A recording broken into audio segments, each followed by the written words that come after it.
Hello friends, KSR academy commerce institute के YouTube channel पर एक बार फिर से आपका हार्दिक स्वागत है। सर, पर्सन की लिस्ट में थर्ड नंबर पे आता है सर पार्टनरशिप फर्म। फर्स्ट था इंडिविजुअल, सेकंड था सर HUF और थर्ड आता है sir partnership firm. Sir, partnership firm क्या है, क्या नहीं है, इसकी पूरी डिटेल में आज हम इस वीडियो के अंदर कवर करने वाले हैं। तो आज इस वीडियो के अंदर हम क्या सीखने वाले हैं ये सबसे पहले देखते हैं। सबसे पहले सर हम सीखेंगे व्हाट इज पार्टनरशिप। इसके बाद देखेंगे essential feature of partnership firm, types of partnership. Sir, partnership कितने टाइप्स की होती है, पार्टनरशिप डीड कैसे बनाई जाती है, सर उसके अंदर कौन कौन से क्लोज होते हैं, types of partner. Sir, partnership firm के अंदर जो पार्टनर्स होते हैं वो कितने टाइप्स के होते हैं, and tax on partnership firm, यानी कि सर पार्टनरशिप फर्म से जो इनकम होती है उसके ऊपर किस तरह से टैक्स चार्ज किया जाता है, और इनके जो पार्टनर्स होते हैं उनको जो प्रॉफिट डिस्ट्रीब्यूट किया जाता है उस पर भी किस तरह से इनकम टैक्स चार्ज किया जाता है।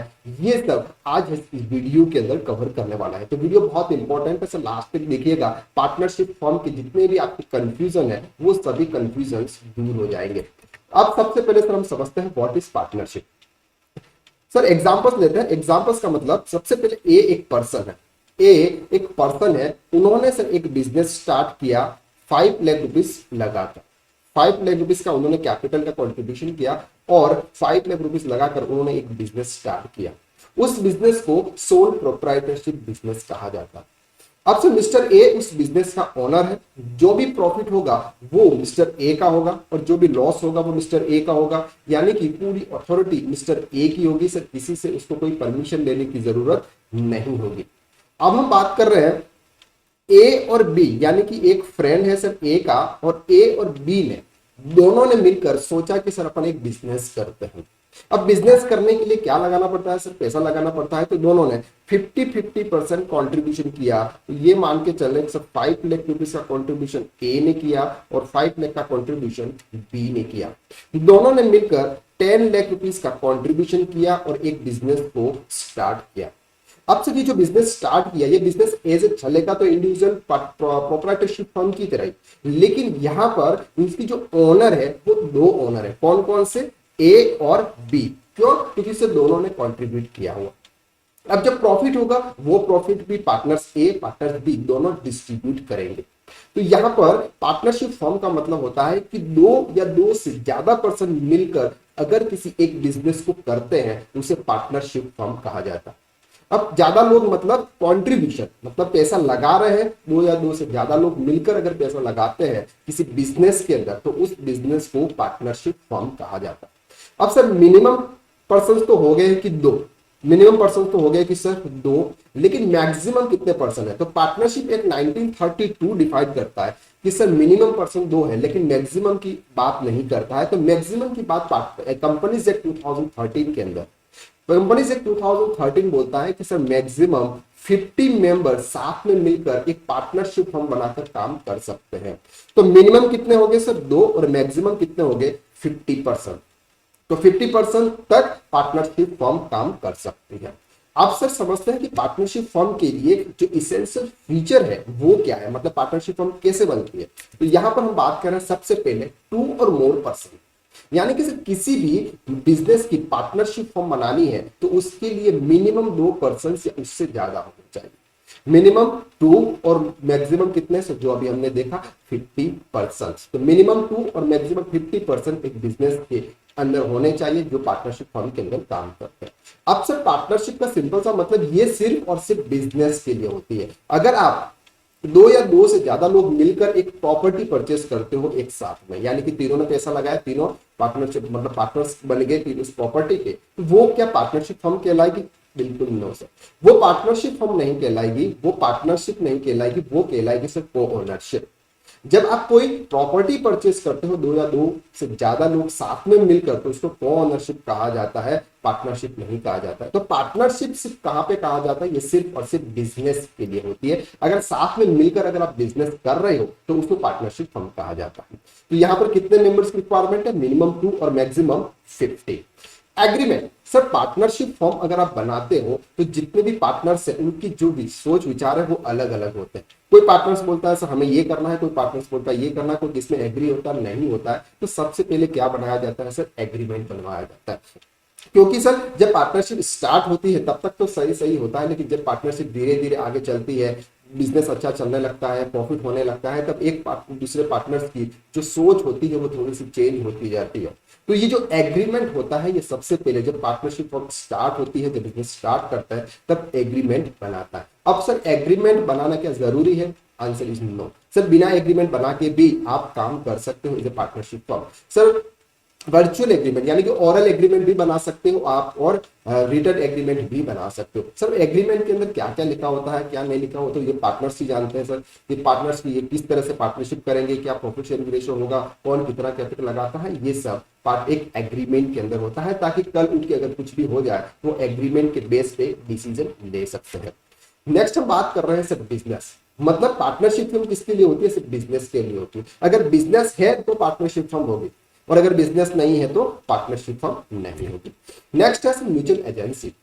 म्यूचुअल एजेंसी के बारे में तो हम सभी जानते हैं सर कि जब दो या दो से ज्यादा लोग मिलकर अगर किसी बिजनेस को करते हैं तो एक दूसरे की म्यूचुअल अंडरस्टैंडिंग होनी चाहिए।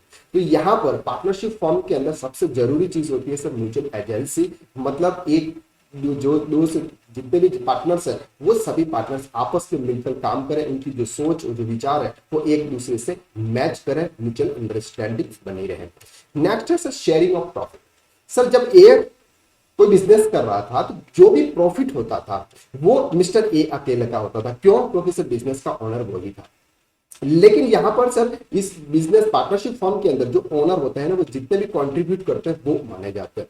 तो सर प्रॉफिट शेयरिंग रेशो भी उनका होगा। तो यहां पर जब भी फर्म स्टार्ट की जाती है तो शेयरिंग ऑफ प्रॉफिट पहले होता है कि सर ए कितना प्रॉफिट लेगा, सर बी कितना प्रॉफिट लेगा। फॉर एग्जांपल दोनों का 50-50% है, किसी का 60 है तो किसी का 40 है।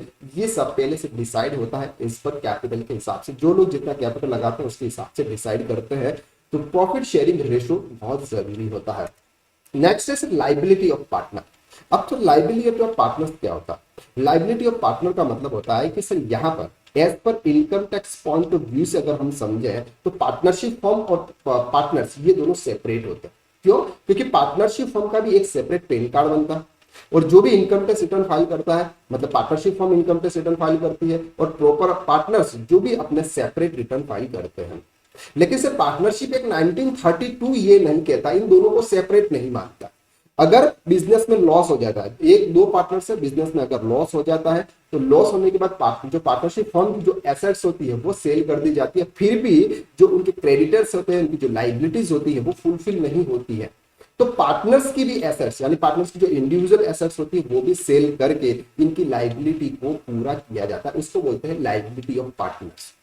And minor as a partner, sir minor as a partner बन सकता है, मतलब 18 ईयर्स के नीचे का अगर कोई पर्सन है वो भी एज ए पार्टनर बन सकता है। लेकिन यहां पर ये सिर्फ प्रॉफिट के लिए पार्टनर्स बनेगा। माइनर कभी भी लॉस बेयर नहीं करता है, वो सिर्फ और सिर्फ प्रॉफिट के लिए बनता है। यानी उन्होंने कंट्रीब्यूशन किया, अगर प्रॉफिट होगा तो सर लेगा, अगर लॉस होगा तो पे नहीं करेगा। तो उसके पार्ट का जो भी लॉस होता है वो लॉस जो दूसरे पार्टनर्स होते हैं जो 18 ईयर्स से ऊपर के, वो पार्टनर्स अपने प्रॉफिट शेयरिंग रेशो के हिसाब से कंट्रीब्यूट यानी कि एडजस्टमेंट कर लेते हैं। तो यहां पर सर हमने देखा कि पार्टनर्स फर्म के लिए इसेंशियल फीचर्स क्या है। अब सर हम बात करते हैं type of partnership. Partnership firm के कौन कौन से टाइप है? तो सबसे पहला होता है सर लिमिटेड लायबिलिटी पार्टनरशिप।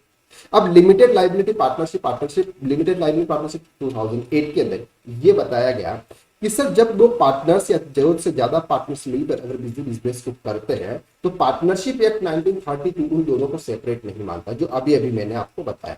इन दोनों को क्या नहीं करता सर? सेपरेट नहीं मानता। लेकिन लिमिटेड लाइबिलिटी पार्टनरशिप से ये मानती है कि पर्सन्स यानी कि जो मेंबर्स हैं उस पार्टनरशिप फर्म के जो पार्टनर्स है वो सेपरेट है, पार्टनरशिप फर्म सेपरेट है। अगर पार्टनरशिप फर्म के अंदर कोई लॉस होता है और वो लॉस उनकी जो एसेट्स होती है, पार्टनरशिप फर्म की जो एसेट्स होती है उसको सेल करके ही पूरा किया जाएगा। पार्टनर्स की कोई भी एसेट्स या कोई भी चीजों के ऊपर उनको नहीं देखा जाएगा। इसके लिए बोलते हैं सर लिमिटेड लायबिलिटी पार्टनरशिप। उनकी जो लायबिलिटीज होती है ना वो लिमिटेड होती है। सेकंड हम बात कर रहे हैं सर यहाँ पर अनलिमिटेड लायबिलिटी पार्टनरशिप। जो पार्टनरशिप एक्ट 1932 के अंदर रजिस्टर्ड होते हैं उनकी होती है सर, उनकी जो लायबिलिटी जो अनलिमिटेड होती है। अभी अभी जो आपने बताया था कि सर अनलिमिटेड लायबिलिटी होती है। अगर लॉस होता है वो लॉस पार्टनर्स की इंडिविजुअल्स कैपिटल एसेट्स को भी सेल करके पूरा किया जाएगा। तो यहां पर हमने समझा सर लायबिलिटी पार्टनरशिप और अनलिमिटेड लायबिलिटी पार्टनरशिप। अब सर हम बात करते हैं आगे पार्टनरशिप डीड। सर जब पार्टनरशिप डीड कब बनाई जाती है? पार्टनरशिप डीड जब पार्टनरशिप फॉर्म स्टार्ट की जाती है तो पार्टनरशिप डीड बनाई जाती है।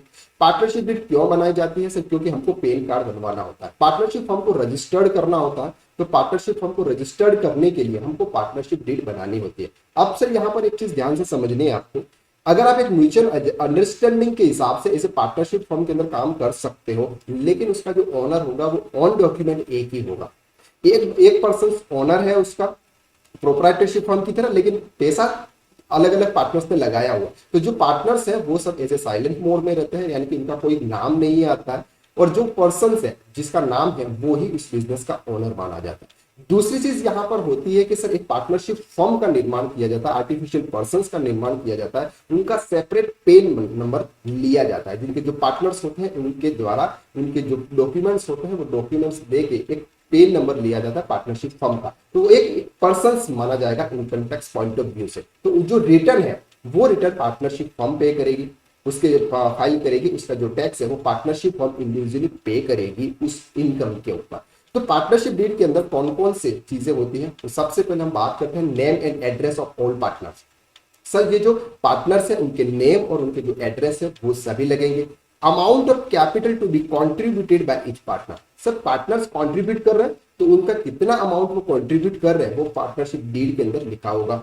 Accounting period of partnership firm से कितने अकाउंट टाइम तक चलेगी, मतलब कितने टाइम तक बिजनेस चलेगी, वो थोड़ा सा लिखा होता है। The date of commencement of partnership, यानी कि सर पार्टनरशिप फर्म जो है वो कब से स्टार्ट हो रही है वो डेट वहां पर होगी। Rules regarding operation of bank account. Sir अब पार्टनर्स 5 पार्टनर्स हैं, अब 5 पार्टनर्स हैं। सर बैंक के अंदर जो चेक होता है इसके ऊपर साइन कौन करेगा, सर अकाउंट ओपन कराना पड़ेगा तो अथॉरिटी किसके पास होगी, वो भी पार्टनरशिप डीड के अंदर लिखा होता है। Profit and loss sharing ratio. Sir अभी अभी हमने देखा था कि सब 2 या 2 से ज्यादा पार्टनर्स होते हैं, जितने भी कंट्रीब्यूट किया उनके हिसाब से प्रॉफिट शेयरिंग रेशियो होता है। तो जो भी प्रॉफिट शेयरिंग रेशियो होता है वो पहले से डिसाइड होता है, जो पार्टनरशिप डीड के अंदर लिखना है ना। Rate of interest on capital loan and drawing. Sir अब हम बात कर रहे हैं पार्टनर्स की, तो पार्टनर्स बिजनेस के अंदर क्या करते हैं? सर पार्टनर्स कोई एक्टिव पार्टनर है तो उस फर्म से सैलरी भी लेगा। सर उन्होंने जो कैपिटल लगाया है इसके ऊपर वो इंटरेस्ट भी लेंगे। सर वो विड्रॉल करेंगे अगर फॉर्म से तो इसके ऊपर इंटरेस्ट चार्ज किया जाएगा। सर अगर कोई पार्टनर फॉर्म को एज ए लोन अमाउंट पे कर रहा है तो इससे भी इंटरेस्ट लेंगे। तो ये सभी के ऊपर कैपिटल लोन और ड्रॉइंग के ऊपर जो इंटरेस्ट होता है वो पार्टनरशिप डीड के अंदर लिखा होता है। अगर सर पार्टनरशिप डीड नहीं होती है तो कैपिटल के ऊपर इंटरेस्ट, विड्रॉल के ऊपर इंटरेस्ट नहीं दिया जाएगा, तो वो इंटरेस्ट सिर्फ और सिर्फ दिया जाएगा अगर पार्टनर्स फॉर्म को लोन देता है तो at the rate 6% per annum के हिसाब से सिर्फ क्या दिया जाएगा सर, इंटरेस्ट दिया जाएगा। Okay. Mode of auditor appointment effect. Sir अगर कोई ऑडिटर्स अपॉइंट करते हैं तो salary commission if payable to any partners. Sir अगर कोई पार्टनर्स एक्टिव पार्टनर्स है तो उसको सैलरी दी जा रही है, उसको कमीशन दिया जा रहा है, तो वो भी पार्टनरशिप डीड के अंदर लिखा होना चाहिए। नेक्स्ट है सर यहाँ पर the rights duties and liabilities of each partners. Sir जो पार्टनर्स है उनकी जो ड्यूटीज है जो लाइबिलिटीज है वो सभी सब, क्योंकि जो पार्टनर्स ओनर है वो पार्टनर्स एज एजेंट की तरह ही काम करता है। Treatment of losses arising out of insolvency of one और मोर पार्टनर। सर अगर एक या एक से ज्यादा पार्टनर्स है, अगर कोई इंसॉल्वेंट हो गया, दिवालिया निकल गया, तो उसके पास तो पैसा नहीं है, तो उसकी अकाउंटेंसी कैसे होगी, जो लॉस होगा उसका ट्रीटमेंट कैसे किया जाएगा। Settlement of account dissolution of partnership form. Sir partnership form तो हमने बना ली, लेकिन उसका डिसोल्यूशन हम कैसे करेंगे। Mode of settlement of dispute among the partners. Sir जो पार्टनर्स होते हैं उनका अगर बीच में डिस्ट्रीब्यूट हो जाता है तो उसका सेटलमेंट कैसे करेंगे। And rules to be followed in case of admission, retirement and death of partner and dissolution of firm. Sir अगर कोई नए पार्टनर्स को साथ में लाना है, सर कोई पार्टनर रिटायर हो रहा है, किसी पार्टनर्स की डेथ हो रही है या पार्टनर का डिसोल्यूशन भी हो रहा है पार्टनरशिप फर्म का, तो उसके अंदर जो रूल्स एंड रेगुलेशन क्या होंगे वो सब पार्टनरशिप डीड के अंदर लिखा हुआ होता है। तो सर जब भी पार्टनरशिप डीड बनाते हैं इतने सारे क्लोज हमें वहां पर इंटर करने होते हैं, तो पार्टनरशिप डीड के हिसाब से रजिस्ट्रेशन होता है, रजिस्ट्रेशन होने के बाद में उनका नया पैन कार्ड बनाया जाता है। अब सर हम बात करते हैं types of partner. Types of partner में सबसे पहला जो आता है वो आता है sir active partner. Active partner का मतलब होता है कि जो बिजनेस में सबसे ज्यादा एक्टिव होता है, सब कुछ अथॉरिटी उनके पास में होती है, उसको बोलते हैं सर एक्टिव पार्टनर। वो एज ए खुद का बिजनेस है इस तरह से काम करता है। नेक्स्ट है sir dormant and sleeping partner. अब डोरमेंट और स्लीपिंग पार्टनर्स क्या है सर?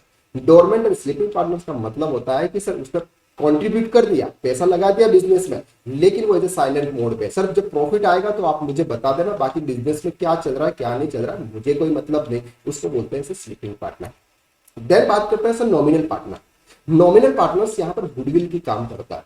सर एक पार्टनर्स जो कुछ ना तो कंट्रीब्यूशन कर रहा है, ना बिजनेस में शेयरिंग ले रहा है, ना प्रॉफिट ले रहा है, ना लॉस ले रहा है, कुछ नहीं कर रहा, सिर्फ उसका नाम आ रहा है बिजनेस में। यानी कि अगर किसी एक पर्सन की गुडविल है उसको साथ में ले लेते हैं, ताकि उसका बोले कि हम इसके साथ में पार्टनरशिप फर्म है हमारी, इनके साथ में बिजनेस कर रहे हैं तो बिजनेस की ग्रोथ होती है। तो एक गुडविल की वजह से अगर किसी को साथ में ले रहे हो उसको बोलते हैं nominal partner. And partners in the profit only. Sir कोई कोई पार्टनर्स ऐसा होता है जो कंट्रीब्यूट तो करता है लेकिन वो सिर्फ प्रॉफिट के लिए करेगा, अगर सर लॉस होगा तो क्या सर लॉस बेयर नहीं करेगा, वो सिर्फ प्रॉफिट के लिए होगा। And minor partner, sir minor as a partner बन सकता है, वो सिर्फ और सिर्फ प्रॉफिट के लिए बनेगा। तो यहां पर हमने ये देखा सर टाइप्स ऑफ पार्टनर। चलिए अब देखते हैं सर जो पार्टनरशिप फर्म से जो इनकम होती है उस पर टैक्स किस तरह से पे किया जाता है। तो यहाँ पर पार्टनरशिप फर्म के ऊपर सर एक ही प्रकार का टैक्स लेविड होता है जिसको हम बोलते हैं इनकम टैक्स।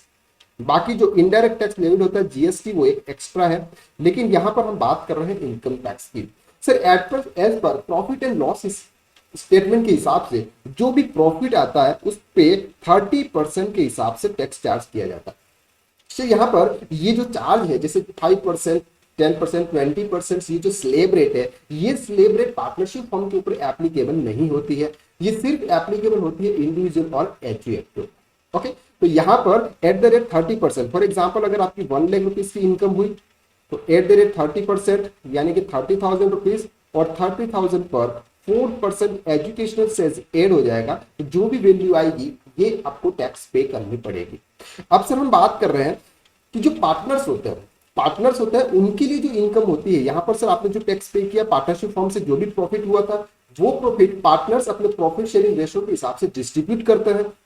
तो क्या सर पार्टनर्स के लिए वो इनकम टैक्सेबल होती है या एग्जेम्प्टेड होती है? तो पार्टनर्स के लिए प्रॉफिट एंड लॉस यानी कि पार्टनरशिप फर्म से जो भी प्रॉफिट होता है उसको अगर हम पार्टनर्स की कैपिटल अकाउंट में डिस्ट्रीब्यूट करते हैं वो उनके लिए एग्जेम्प्टेड इनकम होती है। क्यों होती है? क्योंकि सर ये यहाँ पर हम टैक्स पे कर चुके हैं, पार्टनरशिप फर्म के पास में अपना सेपरेट पेन नंबर होता है, वो टैक्स पे करते हैं, पार्टनरशिप फर्म अपने आप में 30% के हिसाब से टैक्स पे करती है, तो ये जो प्रॉफिट डिस्ट्रीब्यूट किया जाता है ये आफ्टर टैक्स किया जाता है, इसलिए पार्टनर्स को इसके ऊपर टैक्स पे करने की नीड नहीं होती है।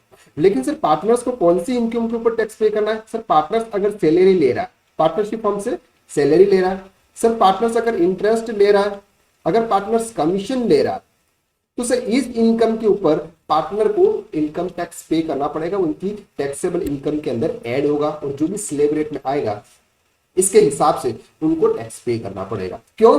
क्योंकि सर जैसे ही आप सैलरी एक्सपेंसेस यहां पर ऐड करते हैं तो जिससे पार्टनरशिप फर्म का प्रॉफिट रिड्यूस हो जाता है, तो पार्टनरशिप फर्म का प्रॉफिट रिड्यूस होता है जिससे पार्टनरशिप फर्म को कम टैक्स पे करना पड़ता है, तो अल्टीमेटली गवर्नमेंट को टैक्स नहीं मिलता है उस एक्सपेंसेस के ऊपर। तो ये जो एक्सपेंसेस पार्टनरशिप फर्म के लिए एक्सपेंसेस हुआ, पार्टनर्स के लिए क्या हुआ सर? इनकम हुई, तो पार्टनर्स को इस इनकम के ऊपर टैक्स पे करना। तो यहाँ पर आपको एक ही चीज ध्यान रखनी है सर, जो पार्टनरशिप फॉर्म होगा उसके ऊपर फ्लैट 30% के हिसाब से आपको टैक्स पे करना है। तो सर पार्टनरशिप फॉर्म बनाने की नीड होनी चाहिए, यानी इससे क्या बेनिफिट होते हैं? सर उससे बेनिफिट कुछ नहीं होता है, सिर्फ आपको यह कि अगर आप इंडिविजुअल में रहते हैं तो आपको स्लेब रेट के हिसाब से टैक्स चार्ज करना होता है, लेकिन अगर आप पार्टनरशिप फॉर्म में तो आपको 30% के हिसाब से फ्लैट आपको टैक्स पे करना होता है। अब सर यहाँ पर जो जनरल डिडक्शन होते हैं जो इंडिविजुअल और एचयूएफ को मिलते हैं वो डिडक्शंस आपको पार्टनरशिप फर्म के अंदर नहीं मिलते हैं। यहाँ पर सिर्फ बिजनेस एंड प्रोफेशन के रिलेटेड जो भी एक्सपेंसेस होते हैं वो एक्सपेंसेस आपको यहाँ पर डिडक्शंस मिलेंगे जहां से आपका नेट प्रॉफिट आ जाता है। तो आज की वीडियो में हमने कवर किया सर पार्टनरशिप अकाउंट क्या है, किस तरह से होता है, पार्टनर्स क्या होते हैं, लिमिटेड पार्टनरशिप और अनलिमिटेड पार्टनरशिप क्या होती है, पार्टनरशिप डीड के अंदर कौन कौन से क्लोज ऐड होते हैं और इसके ऊपर किस तरह से टैक्स चार्ज किया जाता है। आई होप कि यह वीडियो आपको बहुत अच्छा लगा होगा। प्लीज वीडियो को लाइक कीजिएगा, शेयर कीजिएगा, और अगर आपने हमारे चैनल को सब्सक्राइब नहीं किया है तो प्लीज रेड बटन पर क्लिक कर इस चैनल को सब्सक्राइब कर लीजिएगा। Thank you so much.